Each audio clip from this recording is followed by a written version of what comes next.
Empezamos agradeciendo a FIU y al Centro Adam Smith, agradeciendo la presencia del presidente Osvaldo Hurtado, que ha venido especialmente desde Ecuador para este evento tan importante.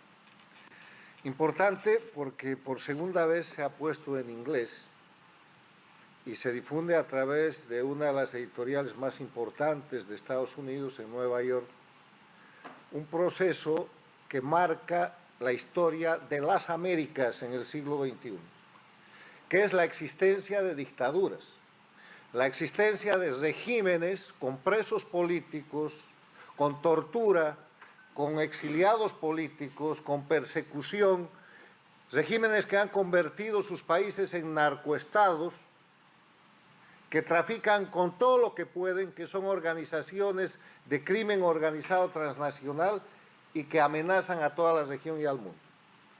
Las dictaduras del socialismo del siglo XXI, que como ha expresado el presidente Hurtado, él puso por primera vez en expresión de estudio sociológico-político, señalando valientemente desde el Ecuador, cuando Correa era dictador, la existencia de ese sistema dictatorial nacido de la expansión de la dictadura más antigua, que es la dictadura de Cuba, que estableció sus mecanismos y su know-how en países de América Latina.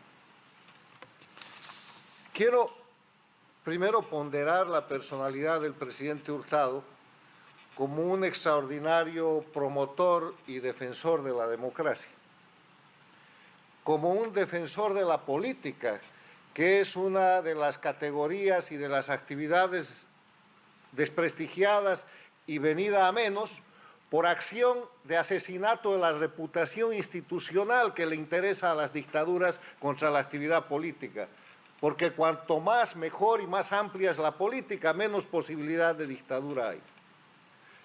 Osvaldo Hurtado también es un gran defensor de los partidos políticos, que son los instrumentos de la acción política para sostener, para defender, para resolver los temas en democracia. Además de eso, es un gran sociólogo y su obra tan extensa así lo certifica. Podemos coincidir en muchas cosas y discrepar en otras con el presidente Hurtado, pero el aporte que él hace al análisis de la democracia en las Américas es fundamental, porque permite clarificar el eje de confrontación del siglo XXI en las Américas y en el mundo, que no es un eje de confrontación de la disputa del capitalismo contra el comunismo, que fue superado con el triunfo del capitalismo el siglo pasado, que no es un eje de confrontación de los países desarrollados contra los no desarrollados, es un eje de confrontación de la dictadura, que es crimen organizado, contra la democracia, que es ejercicio y defensa de la libertad. Y esto es tan mundial que lo estamos viendo con la invasión de Rusia a Ucrania. El eje de confrontación mundial por la invasión de Rusia a Ucrania es dictaduras contra democracia. Por eso, alrededor de Rusia está alineada la dictadura comunista de China, está alineada la dictadura nacionalista de la propia Rusia, la dictadura teocrática de Irán, la dictadura de Corea del Norte y las dictaduras del socialismo del siglo XXI, castrochavismo de las Américas. ¿Quiénes respaldan la invasión de Rusia? Los países, los gobiernos, los regímenes dictatoriales. ¿Quiénes están del otro lado? Los países democráticos, y eso no es sino el reflejo del primer inicio que hizo Osvaldo Hurtado, diciendo, señores, hay dictaduras en las Américas, y certificó eso con gran destreza sociológica y política. Yo quiero hacer algunos apuntes sobre el libro de Osvaldo Hurtado y sobre la influencia que este libro tiene y ha de tener ahora en inglés, en su segunda edición en inglés, en las universidades, en la política y en el pensamiento de los Estados Unidos y del mundo anglosajón. Primero, no hay que hablar de América Latina, hay que hablar de las Américas. El mejor momento para la democracia y para las Américas se dio con el inicio de la Cumbre de las Américas, la primera cumbre aquí en Miami, en Estados Unidos, el año 1994, como resultado de una política formulada por el presidente republicano Bush I, y ejecutada por el presidente demócrata Clinton, que puso en marcha una política que dio lugar después de la cumbre de Quebec a la Carta Democrática Interamericana del 11 de septiembre del 2001, firmada en Lima, que el presidente Hurtado ha mencionado.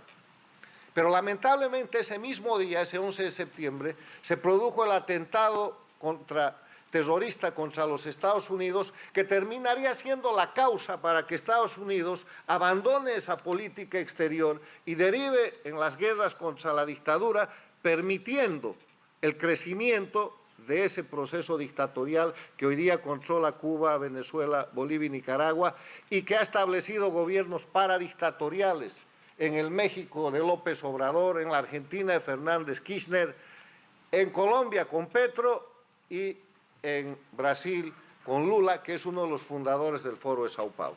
O sea, hay que hablar de las Américas.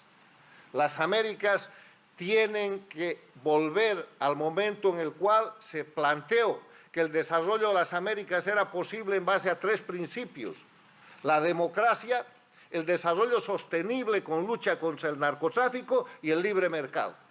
Y eso lamentablemente quedó reducido al libre mercado de América del Norte con el Tratado de Estados Unidos, México y Canadá, y no se pudo expandir sino a tratados bilaterales de Estados Unidos con países como Colombia o como Chile, pero no más allá. Segundo, hay que rescatar el concepto de que la dictadura no es de derecha ni es de izquierda. La dictadura no es un proceso ideológico, es un proceso criminal. Dictadura es crimen, dictadura es delito, porque en dictadura se violan los derechos humanos, se encarcela, se tortura, se exilia, se roba, se producen narcóticos. La dictadura es crimen organizado, y de ahí el tercer aporte. Hay que separar el crimen organizado de la política. No puede ser que los líderes políticos estén rozando, tolerando y aceptando a los líderes del crimen organizado en las mismas cumbres internacionales, en las mismas reuniones de presidentes, sin discriminación alguna. Separar el crimen organizado de la política. Finalmente, pedirle a los líderes de los países democráticos, y en esto yo quiero ser más optimista que Osvaldo, creo que se pueden hacer cosas importantes para terminar las dictaduras. Hay un ordenamiento jurídico internacional que nunca existió antes de ahora. Está en las Naciones Unidas, está la Carta Democrática Interamericana, está el Tratado de Roma contra los crímenes de lesa humanidad y está la Convención de Palermo, firmada el año 2000, contra la delincuencia organizada transnacional. Crímenes de lesa humanidad y delincuencia organizada transnacional son instrumentos que tienen que ejecutar los líderes democráticos de las Américas y el mundo, porque no hacerlo es complicidad, es omisión, y el peor de los pecados es el pecado de omisión. Es el pecado en el cual la gente que está obligada a cumplir en función pública obligaciones internacionales no lo hace. Y todos los líderes democráticos de las Américas están en deuda con los pueblos de Cuba, Venezuela, Bolivia y Nicaragua por esa razón. Termino felicitando al presidente y diciéndole que vamos a difundir fuertemente su obra, que tiene 13 años, tiene 11 años de haber salido por primera vez y que ahora viene mejorada y con un gran tema de discusión que es El Salvador, que veremos. Yo creo que El Salvador es un tema en discusión, porque por raro que parezca, a quien llama dictador en El Salvador el presidente, es un luchador contra el crimen organizado. Veremos en qué queda, yo lo dejo como proceso en desarrollo. Cuando lo veamos metido en el narco, cuando lo veamos metido en tortura, cuando lo veamos metido en persecución internacional y veamos salvadoreños llenar los pueblos de América, de repente yo me anime a trasladar al presidente de El Salvador a una categoría tan definitiva como la que ha establecido el presidente. Pero gracias, Osvaldo, muy amable.